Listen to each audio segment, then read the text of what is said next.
बिस्मिल्लाहिर्रहमानिर्रहीम अस्सलाम वालेकुम। नाज़रीन, ईरान और अमेरिका के दरमियान जो पाकिस्तान की जानब से इन दोनों ममालिक के दरमियान कशीदगी को कम करने के लिए और मुआहदा करवाने के लिए जो सालसी का किरदार अदा किया गया, अब इसके बाकायदा तौर पर जो समरात हैं, जो नताइज हैं, वो आना शुरू हो चुके हैं, क्योंकि अमेरिका की जानब से एक ऐसा कदम उठाया गया है जो कि ईरान के लिए एक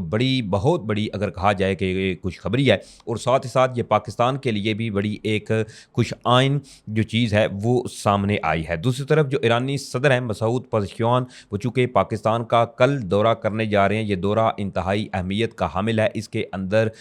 ईरान और पाकिस्तान के जो ताल्लुकात हैं, इनका एक नया दौर जो है वो शुरू होने जा रहा है, और ऐसा दौर शुरू होने जा रहा है जिससे यकीनी तौर पर पाकिस्तान की जो तकदीर है वो भी बदलने के लिए इस सूरत के अंदर एक बड़ी अहम पेशरफ जो है उस हवाले से भी होती हुई नज़र आ रही है। ये तमाम तर डिटेल्स इस वीडियो में मैं आपके सामने रखूँगा। जल्दी से चैनल को सब्सक्राइब करें, वीडियो को आपने ज़्यादा से ज़्यादा लाइक करना है, शेयर करना है। चैनल की रीच डाउन है तो आपसे दरख्वास्त है कि भाई को सपोर्ट करने के लिए एक की बजाय ज़्यादा से ज़्यादा कमेंट्स करें, और अपनी कीमती राय जो है वो कमेंट्स बॉक्स में लाजमी दीजिएगा, ताकि पता चले कि आप हमारी वीडियो से किस तरह से मुस्तफ़ीद हो रहे हैं। और साथ साथ कमेंट्स में पाकिस्तान जिंदाबाद का नारा जो है वो आपने लाजमी कमेंट्स करना है। नाज़रीन कराम, अमेरिका और ईरान के दरमियान जो मुआहदा था वो काफ़ी दिनों से कहें कि एक दोनों ममालिक के दरमियान जो डेडलॉक था वो बरकरार था। कहीं ना कहीं जो चीज़ें थी वो आकर अटक जाती थी, और एन आखिरी स्टेज के ऊपर जितनी भी पॉजिटिव चीज़ें नज़र होती हुई आती थी, वो तमाम जो चीज़ें थी वो नाकाम हो जाती। लेकिन आखिरकार अल्हम्दुलिल्लाह पाकिस्तान की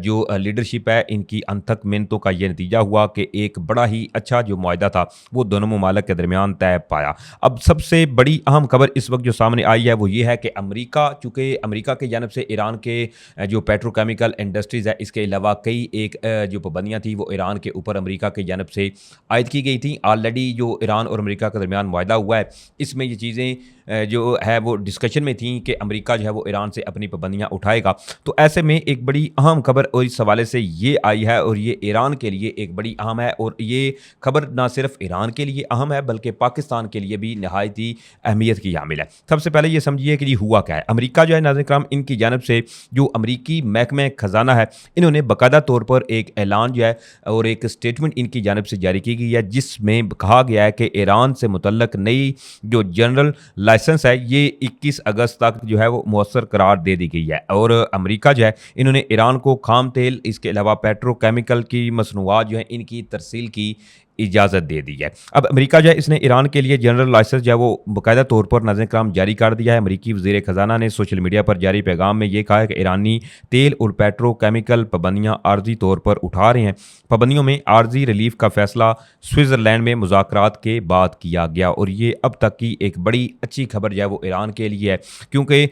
इसमें देखें तो ईरान जो है वो तेल की पैदावार अगर इसकी देखें तो सऊदी अरेबिया से थोड़ी सी कम, और जबकि मुत्तहिदा अरब अमारात जो है इसके बिल्कुल बराबर है। यानी कि जितनी प्रोडक्शन ऑयल की मुत्तहिदा अरब अमारात करता है, इतनी ही same as it is production जो है वो ऑयल की जो ईरान है वो करता है। लेकिन चूंकि ईरान के ऊपर अमरीकी पाबंदियाँ थी, ईरान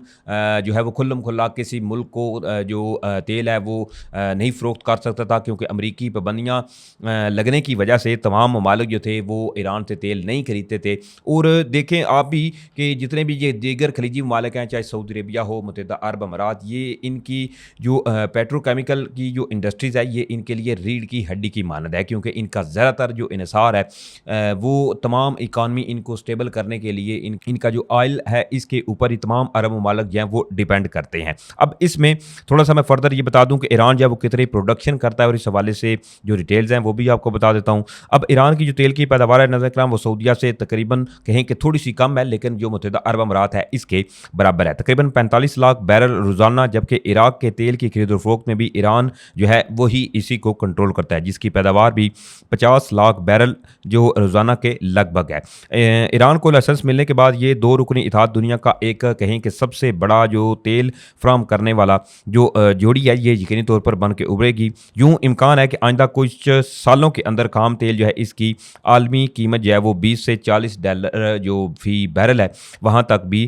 इसके दरमियान जो है वो घूमती रहे। अब जब से जो ईरान और अमेरिका के दरमियान मुआहदा हुआ है, तभी से अगर आप देखें तो आलमी मंडी के अंदर जो खाम तेल है इसकी कीमतें जो है वो गिरावट का शिकार हुई हैं, और जो कीमतें हैं वो डाउन हुई हैं। और ये इस चीज़ के बाद चीज़ें मंजर आम पर आई हैं जब से ईरान और अमेरिका जो है इनके दरमियान मुआहदा हुआ है। अब इसमें डेफ़िनेटली पाकिस्तान और ईरान जो है इनके जो अभी ताल्लुकात हैं या जो चीज़ें पाकिस्तान की जानब से जो इस जंग के अंदर सालसी का किरदार अदा किया गया, तो ऐसे में जो ईरानी सदर मसूद पज़ेश्कियान हैं वो कल चूँकि पाकिस्तान आ रहे हैं और इस्लामाबाद के अंदर इनके पुरतपाक इस्तकबाल के लिए बाकायदा तौर पर जो तैयारियाँ हैं वो भी आज दिन से शुरू हो चुकी हैं। और इसी हवाले से जो तैयारियाँ हैं फ़र्दर मैं आपको बता देता हूँ कि ईरानी सदर जो हैं इनकी आमद के पेश नज़र एक तो जो सिक्योरिटी इकदामात हैं वो मुकम्मल तौर पर शुरू कर दिए गए हैं। रेड जोन, इसके अलावा इस्लामाबाद के अंदर पाकिस्तान और ईरान के जो झंडे हैं वो लगना शुरू हो चुके हैं, कई जगहों पर लग भी चुके हैं। बाकायदा तौर पर इस्लामाबाद को शहर इक़्तिदार को सजाया जा रहा है और साथ साथ जो फैज़ाबाद है इसके अलावा मंडी बोर्ड और पीर बधाई अड्डा जो है इसको रात 12 बजे तक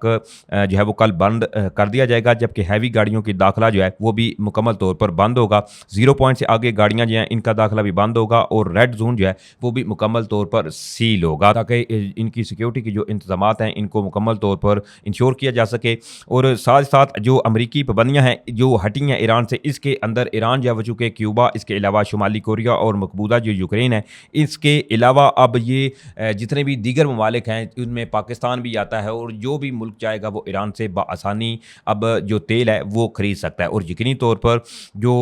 ईरानी सदर आ रहे हैं पाकिस्तान के साथ एक बहुत बड़ा जो मुआहदा है वो एक्सपेक्ट किया जा रहा है मुख्तलिफ़ चीज़ों के ऊपर। लेकिन इसमें चूँकि मैं आपको बता दूँ कि पाकिस्तान और ईरान जो है इनके दरमियान ऑलरेडी एक गैस जो पाइपलाइन है इसका मनसूबा तय है। चूँकि 2012 में जो ईरान था इसके ऊपर जो पाबंदियाँ थीं वो उनको मज़ीद सख्त किया गया, तो उसके बाद से देखें तो ये मुआहदा जो था मुकम्मल तौर पर इल्तवा का शिकार है और ये मुआहदा उसी वक्त से अटका हुआ है। अब ये जो पाबंदियाँ जो उठाई गई हैं इसको अगर आपको मैं बताऊँ तो इसके अंदर जो चीज़ें सामने आई हैं वो नाज़रीन इकराम पाकिस्तान के लिए भी इंतहाई अहम है। एक तो जी ये पाबंदियाँ उठाने के बाद ग्लोबल ऑयल प्राइसेस जो हैं इनमें मुकम्मल तौर पर कमी आएगी, क्योंकि ईरान जो है इस पर जो ऑयल सैंक्शंस हैं हटने से एक तो मार्केट में ईरान का जो क्रूड ऑयल है वो दोबारा आने से जो ग्लोबल मार्केट है इसमें क्रूड ऑयल की कीमतें सस्ती हो रही हैं, जबकि दुनिया में जो तेल सस्ता होगा तो पाकिस्तान को भी एक बड़ी मिकदार में बाहर से जो तेल है वो चूँकि पाकिस्तान इंपोर्ट करता है, तो ऐसे में पाकिस्तान बआसानी अपने हमसाया मुल्क ईरान से तेल जो है वो ख़रीद सकता है। अब दूसरी तरफ जो पाकिस्तान और ईरान के दरमियान गैस पाइपलाइन का प्रोजेक्ट है, अब चूँकि इसके अंदर भी देखें तो 18 बिलियन की जो मुख्तलिफ जो जुर्माने हैं इनका ख़तरा भी था। इसके साथ साथ अब चूँकि इसमें भी बाकायदा तौर पर यह खबर सामने आ चुकी है और ये खबर जो है वो रिपोर्ट भी बाकायदा तौर पर हुई है कि पाकिस्तान और ईरान के दरमियान जो गैस पाइपलाइन का मनसूबा है वो भी जल्द होपफुली शुरू होने जा रहा है, जिसके अंदर पाकिस्तान जो है वो अपनी जो गैस की शॉर्टेज है पाकिस्तान के अंदर वो अब बआसानी ईरान के ज़रिए पूरी कर सकेगा। अब जो अमरीकी पाबंदियाँ उठी हैं इसमें एक तो जो बॉर्डर ट्रेड है, इसके अलावा लीगल जो पेट्रोलियम का रास्ता है वो भी बिल्कुल साफ़ हो चुका है, क्योंकि ऑलरेडी जो मुख्तलिफ ये बॉर्डर के ऊपर इलीगल जो एक्टिविटीज़ जैसे कि ग्वादर, इसके अलावा बलूचिस्तान से रिपोर्ट होती थी, अब इनमें एक नुमाया जो कमी है वो पाई जाएगी। और साथ साथ जो स्टेट ऑफ हुर्मुज़ है इसका खुलना और इसके बाद फिर ग्वादर की जो पोर्ट है इसकी अहमियत भी अब दुगनी हो चुकी है। अब इसमें मैं आपको बताऊं कि पिछले महीनों में जो अमेरिका और ईरान के दरमियान कशीदगी थी तो इसी वजह से दुनिया की सबसे बड़ी जो ऑयल सप्लाई रूट था यानी कि स्टेट ऑफ हुर्मुज़ आबनाए हुर्मुज़ था ये मुकम्मल तौर पर बंद था और इसकी बंदिश की बिना के ऊपर आपने देखा कि तेल की फिर शॉर्टेज होना शुरू हुई। इसके अलावा पाकिस्तान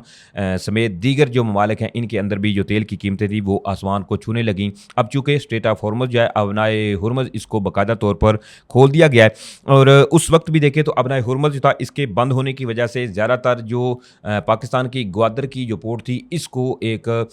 हब के तौर पर देखा जा रहा था और ग्वादर की जो पोर्ट थी इसका जो इस्तेमाल था इसकी या अहमियत जो थी वो बाकायदा तौर पर पूरी दुनिया को महसूस होने लगी थी। अब जो ईरान और पाकिस्तान के दरमियान गैस पाइपलाइन का मनसूबा है इसमें एक तो जी बताया जा रहा है कि 781 किलोमीटर की लाइन है, एक तो जो इन दोनों ममालिक के दरमियान गैस पाइपलाइन का जो मनसूबा है वो शुरू होगा और इसमें $1.2 बिलियन का खर्चा जो वो पाकिस्तान बर्दाश्त करेगा। और अमरीकी जो नायब सदर हैं इसके साथ साथ वज़ीर-ए-आज़म शहबाज शरीफ और फील्ड मार्शल सईद आसम मुनीर जो हैं इनके दरमियान ज़राए जो है वो ये दावा कर रहे हैं कि इनके दरमियान ये इत्तफाक हुआ है कि पाकिस्तान जो है वो अपना ईरान के साथ जो गैस पाइपलाइन का मनसूबा है इसको दोबारा से बहाल कर सकता है। अब इसमें जो ईरानी सदर हैं वो चूँकि कल इस्लामाबाद पहुँच रहे हैं, पाकिस्तान पहुँच रहे हैं और उनके इस्तकबाल के लिए बाकायदा तौर पर जो तैयारियाँ हैं वो भी इस वक़्त शुरू की जा चुकी हैं। तो देखते हैं कि कल कौन-सी जो दोनों ममालिक हैं इनके दरमियान कौन-सा जो मुआहदा है या क्या चीज़ें जो है वो तय पाती हैं या अब फर्दर इस हवाले से क्या डिटेल आती हैं, लेट्स सी।